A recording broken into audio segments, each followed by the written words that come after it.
The Galactic Council chamber hummed with the low vibrations of 1,000 different alien species, each representing worlds that had mastered the art of survival among the stars. Ambassador Kethvar of the Zephyrian Empire stood at the central podium, his crystalline form catching the artificial light as he addressed the assembled representatives. Esteemed colleagues, his voice resonated through the universal translators. We gather today to discuss the human petition for membership in our council. After extensive review of their homeworld, designated as Earth, our xenobiology teams have reached a unanimous conclusion. A holographic display materialized above the assembly, showing a blue-green planet spinning slowly in the void. Gasps and chittering sounds of disbelief echoed through the chamber as the data scrolled past. This world, Kethvar continued, defies all known parameters for habitability. The atmospheric pressure variations are extreme, with violent storms that could tear apart our most advanced atmospheric vessels. The planet experiences temperature fluctuations that would freeze or cook most of our species within minutes. But that is merely the beginning. The hologram zoomed in, showing massive creatures with teeth like daggers prowling through dense vegetation. Ocean predators the size of spacecraft breached the surface of churning seas. Microscopic organisms capable of dissolving organic matter in seconds filled every drop of water. The humans call this place home, Kethvar announced, his tone carrying a mixture of horror and fascination.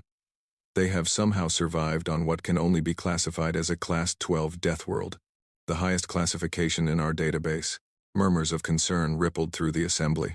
Council member Thys of the Peaceful Collective raised a tentacle. Surely you jest, Ambassador. No intelligent species could evolve on such a hostile environment. Our records show that Class 12 worlds have never produced sapient life.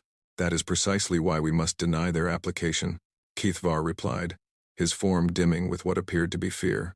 Any species that could survive such conditions would be inherently violent, aggressive, and dangerous to our peaceful coalition. The xenobiology reports detail countless examples of human recreational activities that involve deliberate exposure to mortal danger.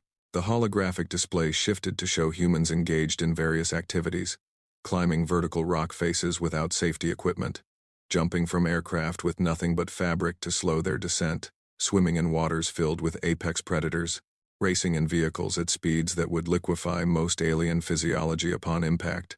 They call these activities sports, Kethvar explained, incredulity clear in his modulated voice. What civilized species considers mortal peril to be entertainment? Representative Zix of the Hive World stood, her insectoid form clicking nervously. The biological analysis reveals even more disturbing facts. Humans require a poison called ethanol for social bonding. They deliberately expose themselves to stellar radiation for aesthetic purposes. Their offspring engage in combat for entertainment, and adults encourage this behavior. Furthermore, added Council Member Vorth of the Peaceful Gardens, their planet's gravity is nearly twice that of the galactic standard. The atmospheric composition includes 21% oxygen, a highly corrosive gas that would burn the respiratory systems of most of our member species. Their own biochemistry has adapted to thrive in this toxic environment. The evidence mounted as speaker after speaker detailed humanity's apparent unsuitability for galactic civilization. Their history revealed constant warfare. Their biology suggested inherent aggression, and their culture celebrated violence and risk-taking.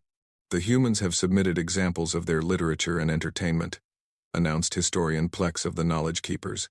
Their stories glorify conflict, survival against impossible odds, and the defeat of superior forces through brutality and cunning. They create fictional scenarios involving galactic conquest, alien invasion, and interstellar warfare. This is not the mindset of a species suitable for our peaceful alliance. Ambassador Kethvar nodded gravely. The evidence is clear. While we acknowledge that humans have achieved faster than light travel and wish to join our community, we cannot risk the stability of our alliance. A species that evolved on a Deathworld, that considers danger to be recreational, and that glorifies violence in their culture poses an unacceptable threat to our member worlds. The vote was swift and unanimous. Earth's application for membership was denied, and humanity was officially classified as a restricted species, barred from establishing colonies beyond their home system, and forbidden from participating in galactic trade or diplomacy. The human delegation, led by Ambassador Sarah Chen, received the verdict via quantum transmission 3 days later. She stood in the United Nations headquarters in New York, surrounded by representatives from every nation on Earth. As the alien message played, "The Galactic Council has reviewed your application and found your species unsuitable for membership due to your planet of origin being classified as a Class 12 Deathworld, and your species displaying inherent violent tendencies. Your expansion beyond your home system is hereby restricted. This decision is final." The silence that followed was deafening. Months of preparation, humanity's first contact with an advanced galactic civilization, and their hopes for joining a community of spacefaring species had been crushed in a single pronouncement. Ambassador Chen set down the communication device and looked around the room at the faces of her fellow humans. She saw disappointment, certainly, but also something else, something that the aliens had missed in their careful analysis of human nature. "Well," she said finally, a small smile playing at the corners of her mouth. "I suppose they don't know us very well, do they?" General Patricia Hendricks of the United States Space Force stepped forward. "Ma'am, what are your orders?" "Orders?" Chen laughed, the sound carrying a note that might have made the Galactic Council reconsider their assessment. "General, I think it's time we showed the galaxy what humans do when someone tells us we can't have something." Within hours, the message had spread across Earth's networks. Humanity had been rejected, scorned, and told they were too dangerous for civilized space. The reaction was exactly what anyone familiar with human nature might have predicted. In Moscow, the Russian Space Coalition began dusting off military spacecraft designs that had been shelved since the last World War. In Beijing, Chinese scientists who had been working on theoretical weapon systems suddenly found their funding restored and expanded. The European Space Union convened emergency sessions to discuss alternative approaches to galactic relations. But it was in the United States where the response was most immediate and decisive. Within the Pentagon, a meeting was taking place that would reshape humanity's future among the stars.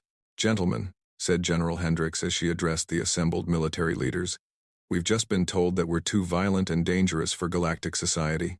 I don't know about you, but I find that rather insulting." Admiral James Morrison of the Space Navy leaned back in his chair. "They think we're monsters because we evolved on a death world, as they call it. They're afraid of us before they even know us." "Maybe," said Colonel Maria Santos of the Special Operations Command, "but fear can be useful.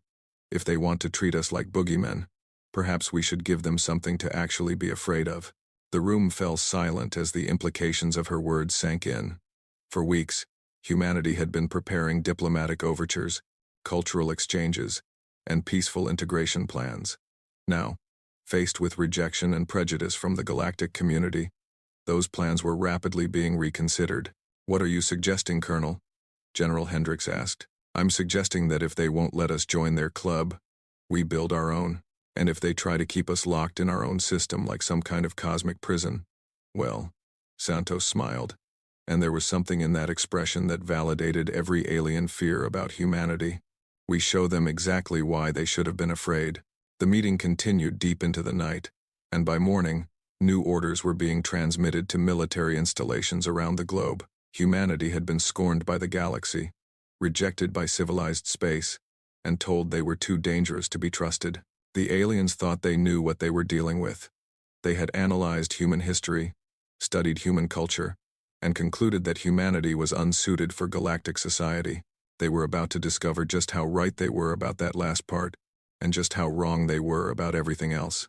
As the days passed, strange activities began appearing on deep space monitoring stations throughout the galaxy. Ships were moving in the Sol system.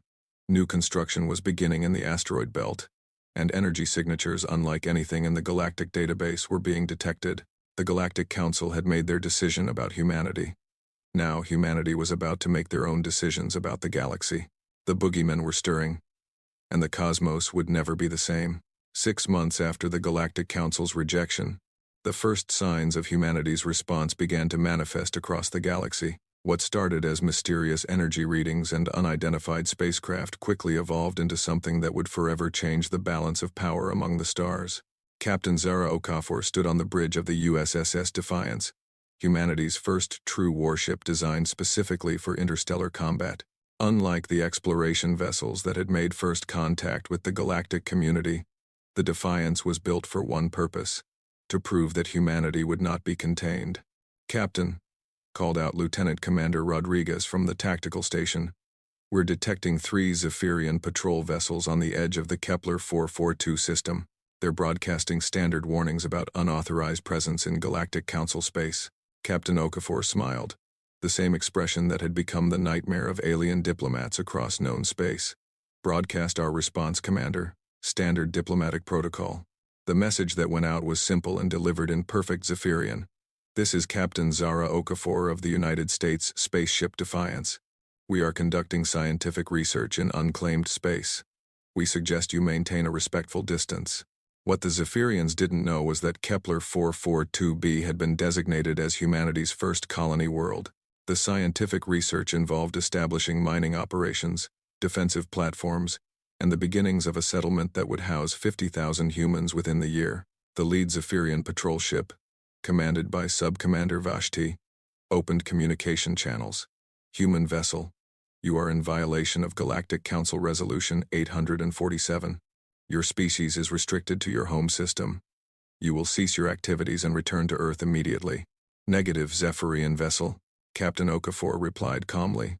We have reviewed Resolution 847 and found it to be based on speculative and prejudicial assumptions about human nature. As we were not permitted to participate in the vote, we do not recognize its authority over our actions. The communication channel fell silent. Sub-Commander Vashti was frantically consulting with his superiors, because this was exactly the scenario the Galactic Council had hoped to avoid. A confrontation with the violent Deathworld species, human vessel. Vashti's voice returned, less confident now. If you do not comply, we are authorized to use force to ensure galactic security. Captain Okafor's laugh echoed across the bridge. Sub-Commander, I want you to understand something very clearly. My ship weighs in at 400,000 tons. It's powered by controlled fusion reactions that could vaporize your entire patrol group. Its armor is made from materials forged in the pressure of our Deathworld, and its weapons are designed by a species that, according to your own reports, considers violence to be recreational. She paused, letting the words sink in before continuing. Now, you're welcome to try using force if you feel that's the appropriate response. But I should mention that this conversation is being broadcast live to Earth, and humanity has a very long memory when it comes to people who threaten our citizens. The Zephyrian patrol ships maintained their position but made no aggressive moves. Sub-Commander Vashti was trapped between his orders and the growing realization that his 3 lightly armed patrol vessels were facing something they had no protocols for dealing with. We will report this incident to the Galactic Council, he finally transmitted. You do that, Captain Okafor replied. And while you're at it, tell them that Kepler 442b is now under the protection of the Human Colonial Authority. Any attempt to interfere with our settlement operations will be met with appropriate force. The Zephyrian ships withdrew to a safe distance and began transmitting urgent messages to their superiors. Within hours, the incident was being discussed in emergency sessions across the galaxy. Meanwhile, similar scenes were playing out on dozens of worlds. Human ships were appearing in systems the Galactic Council had claimed, establishing colonies, mining operations, and research stations. Each time alien authorities tried to intervene, they found themselves facing crews who seemed genuinely pleased at the prospect of a fight. The breakthrough came when Admiral Chen Wei's fleet encountered a peaceful collective blockade in the Vega system. The aliens had positioned 40 ships in a defensive formation around Vega 3, which humans had designated as a prime candidate for terraforming. Human fleet, transmitted Collective Commander Thys, you will not pass. This system is under Galactic Council protection, and your presence here violates multiple interstellar laws. Admiral Chen studied the alien formation on her tactical display. 40 ships seemed impressive, until you considered that they were designed for exploration and peaceful contact missions. Her own fleet consisted of 12 vessels, each one built with the hard-earned lessons of human warfare. Collective Commander, Admiral Chen transmitted. With respect, your laws were written without human input and do not take into account our unique perspective on galactic affairs. We have no intention of harming your vessels or crews, but we will be establishing our colony on Vega 3. That is unacceptable, Commander Thys replied. We cannot allow a violent species to spread beyond their home system. Admiral Chen sighed and activated the fleet-wide communication system. All ships, this is Admiral Chen, deploy defensive screens and prepare for non-lethal suppression of alien vessels. Standard Deathworld protocol. What happened next became known throughout the galaxy as the Vega demonstration. The human ships didn't fire weapons or attempt to ram the alien blockade. Instead, they simply moved forward, their defensive screens absorbing the aliens' desperate attempts at interference. The peaceful collective vessels found their weapons unable to penetrate human shields, their engines disrupted by human electronic warfare, and their crews overwhelmed by the psychological pressure of facing opponents who seemed completely unbothered by the prospect of combat. Within 2 hours, the entire alien blockade had either retreated or been rendered inoperative. Not a single shot had been fired by human weapons, yet the message was clear. The galaxy's civilized species were not equipped to stop humanity's expansion. The real shock came when the human fleet began rescue operations, pulling alien crews from disabled vessels and providing medical assistance to injured personnel. Admiral Chen personally oversaw the treatment of Commander Thys, who had suffered injuries when his ship's systems overloaded. "I don't understand," Thys whispered as human medics tended to his wounds. "Your reports said you were violent, aggressive. You could have destroyed our fleet easily." Admiral Chen sat beside the alien's medical bed. "Commander, our report said we evolved on a death world. That doesn't make us monsters. It makes us survivors. The difference is that we know the value of life because we've had to fight for it every day." This conversation, recorded by the ship's medical systems, would later be broadcast throughout alien space and began to change how some species viewed humanity. But for every alien who reconsidered their prejudices, 10 more became convinced that humanity represented an existential threat. The Galactic Council's response was swift and severe. They declared humanity to be in violation of galactic law and authorized military action to contain the human expansion. What they didn't anticipate was how quickly the situation would escalate. Within days of the authorization, human intelligence networks throughout the galaxy activated. These weren't official military operations, but rather groups of humans who had been quietly establishing themselves in alien societies during the months of diplomatic negotiations. Dr. Elena Vasquez had been working as a xenobiologist on the Hive worlds when the military authorization was announced. That night, every major food distribution center on 3 Hive planets suddenly experienced critical system failures. The failures were mysterious, seemingly random, and impossible to trace to any external source. Engineer Marcus Thompson had been studying alien technology on Zephyrian Prime when the news broke. Within hours, the planet's primary power grid began experiencing cascading failures that took weeks to repair. Professor Lisa Park had been teaching comparative literature at the University of Peaceful Gardens when the Galactic Council decided to use force against her species. The university's entire database of cultural and historical records mysteriously corrupted, taking with it centuries of accumulated knowledge. The pattern repeated across dozens of worlds. Wherever humans had been welcomed as scholars, researchers, or cultural ambassadors, critical systems began failing. The failures appeared random, but their timing was too convenient to be coincidental. The alien governments found themselves dealing with infrastructure collapses, communication breakdowns, and economic disruptions just as they were trying to mount a military response to human expansion. It was as if their own systems were turning against them. The truth was both simpler and more terrifying than the aliens imagined. Humans didn't have some super advanced technology or secret weapons. They simply understood something about survival that the peaceful galactic species had never learned. When someone declares you an enemy, you respond by making them regret that decision. On Earth, President Maria Santos addressed the United Nations with a speech that would be remembered as the moment humanity officially embraced its role as the galaxy's boogeymen. "Fellow citizens of Earth," she began.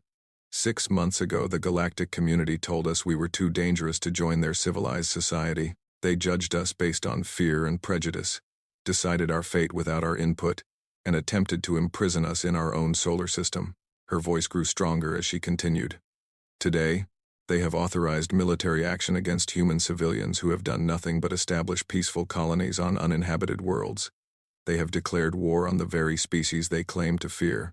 The president paused, looking directly into the cameras that were broadcasting her words across the galaxy.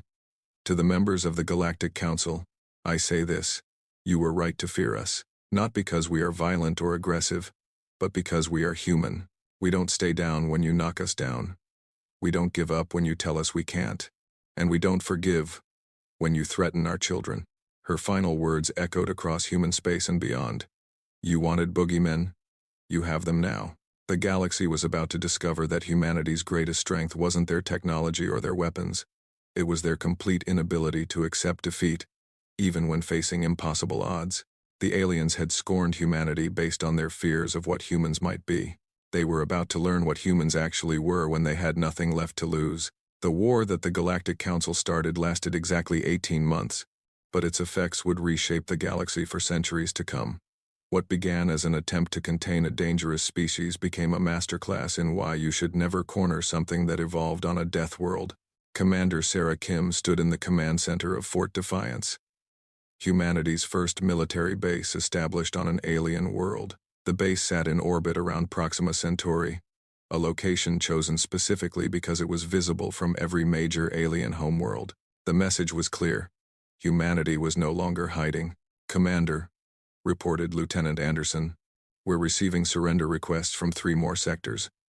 That brings the total to 47 alien governments that have officially withdrawn from hostilities."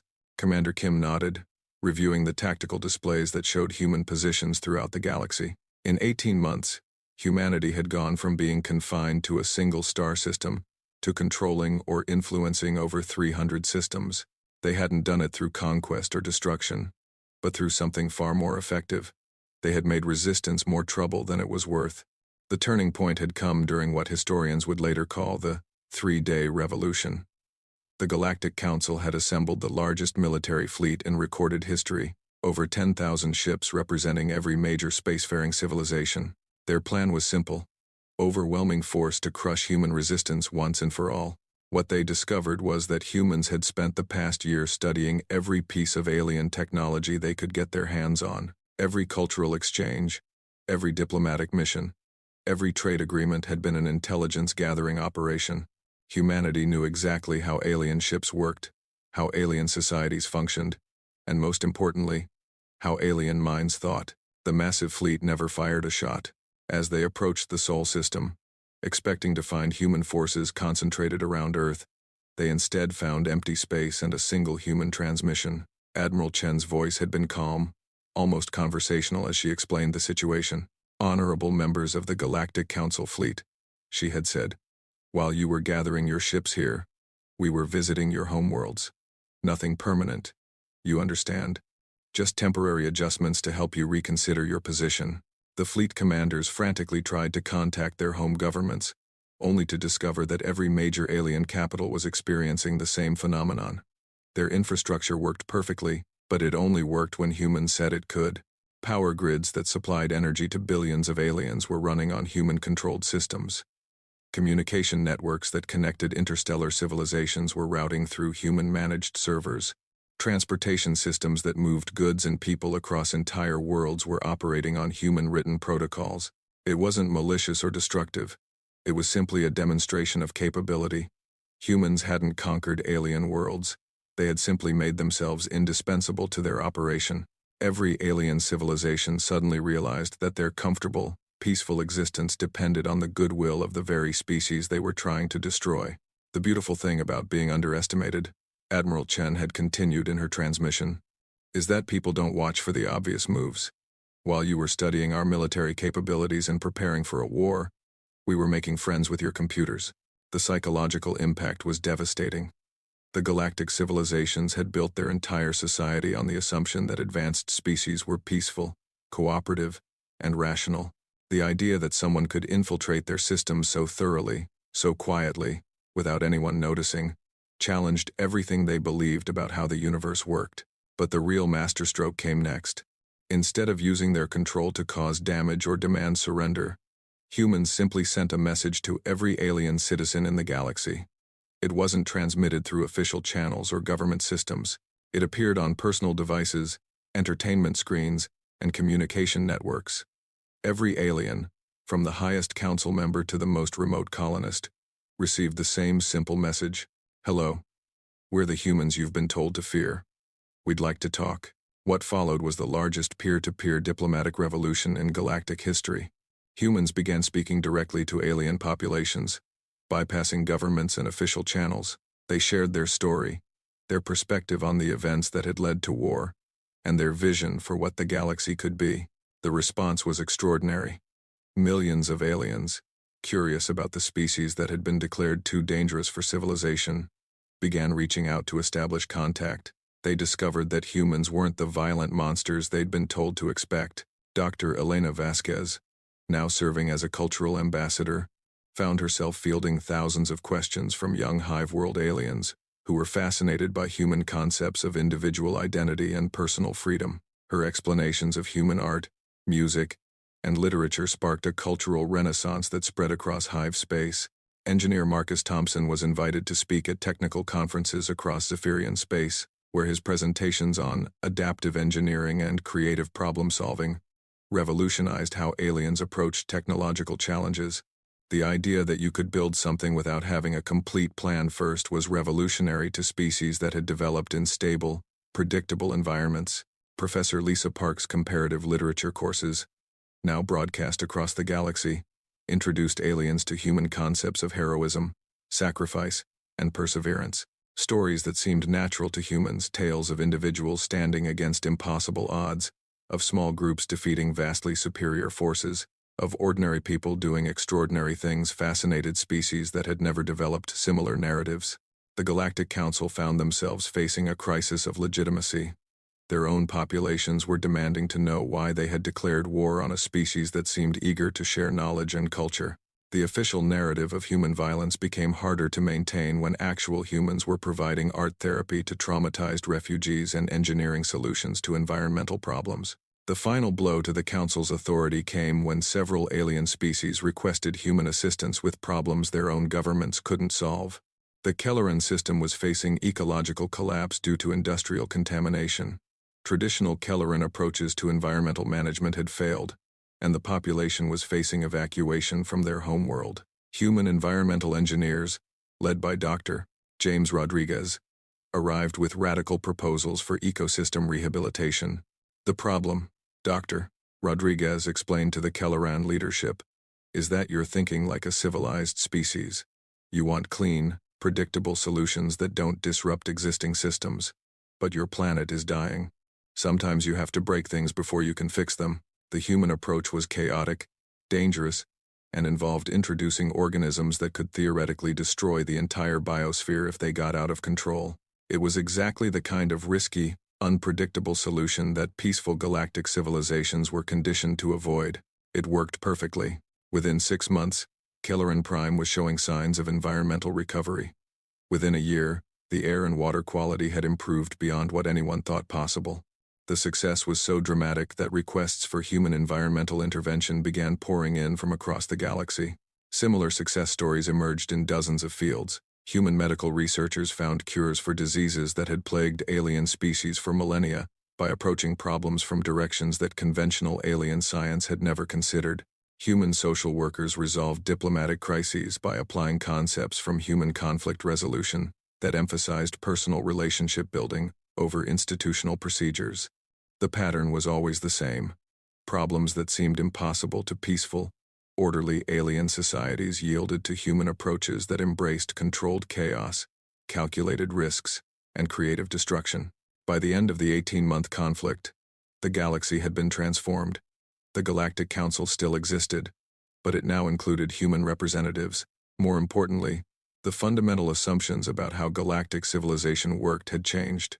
The old model had been based on the idea that advanced species naturally became peaceful and cooperative. The new reality acknowledged that different evolutionary environments produced different strengths, and that diversity of approach was more valuable than uniformity of method. Commander Kim walked to the observation deck of Fort Defiance, looking out at the stars that now held hundreds of worlds where humans and aliens worked together. The transformation hadn't been without costs. Several alien governments had collapsed during the transition, unable to adapt to the new realities. Some species had retreated into isolation, preferring to avoid contact with unpredictable humans. But for every species that pulled back, 2 more stepped forward to embrace what humans brought to the galaxy. The peaceful cooperation that the old Galactic Council had enforced through shared timidity was being replaced by dynamic collaboration between species that brought different strengths to common challenges. Commander, Lieutenant Anderson approached with a datapad. We've received a formal apology from the Zephyrian Empire. They're requesting human assistance with their colonial expansion program. Commander Kim smiled, remembering Ambassador Kethvar's horrified description of human recreational activities all those months ago. Tell them we'll be happy to help, and make sure to mention that we'll be sending some of our extreme sports enthusiasts as cultural advisors. Yes, ma'am, Anderson replied, grinning. I'm sure they'll be thrilled to learn about base jumping and free climbing. As the lieutenant walked away, Commander Kim reflected on the journey that had brought humanity from scorned outcasts to essential partners in galactic civilization. The aliens had been right about one thing. Humans were dangerous, but they had been wrong about what that danger meant. Humans were dangerous to stagnation, to complacency, to the idea that there was only one right way to live in the universe. They were dangerous to the notion that peace required uniformity, that cooperation demanded conformity, and that civilization meant the elimination of risk. The galaxy was a more chaotic place now, but it was also more alive. Problems that had persisted for centuries were being solved. Discoveries were being made at unprecedented rates. Art, literature, and music were experiencing Renaissance periods across dozens of worlds. The Boogeymen had arrived, and they had brought with them something the galaxy hadn't even realized it was missing: the courage to dream of impossible things and the stubborn determination to make them real. In the end, humanity's greatest gift to the galaxy wasn't their technology or their military prowess. It was their fundamental inability to accept that something couldn't be done, their refusal to believe that the current way of doing things was the only way, and their absolute conviction that any problem could be solved if you were willing to think about it differently. The Galactic Council had feared that humans would destroy their civilization. Instead, humanity had saved it from destroying itself through the slow suffocation of unchallenged assumptions and risk-averse thinking. The Deathworld had indeed produced monsters, but they were monsters that devoured impossibility and left hope in its place. And the galaxy, despite its initial fears, was learning to love its new boogeymen.